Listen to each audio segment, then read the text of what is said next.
when I worked for the superintendent of schools.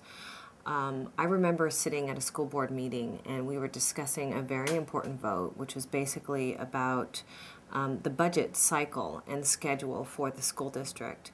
And there were certain requirements that had to be fulfilled by the Board of Education in order for us to get a certain amount of funding from the state and other areas.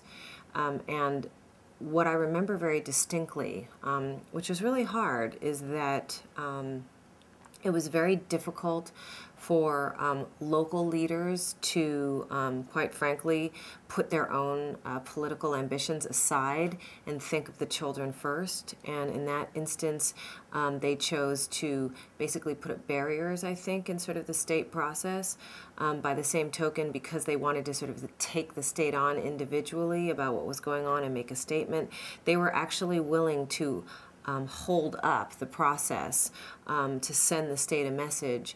And in doing so, the problem with that was that individual children and what was going on at their schools were all going to be affected. I mean, everything from how teachers were going to get paid, to supplies, to, just funding from top to bottom was going to be halted, basically because of, this bureaucracy. And I think that there's a contention that is built in somehow between the state system and how, state leaders and the state government deals with local leaders and local governments as it relates to public education, and that has to be removed because you get into this fight, between the state level and the local level, and the people that end up paying the price are the kids, and it's a travesty.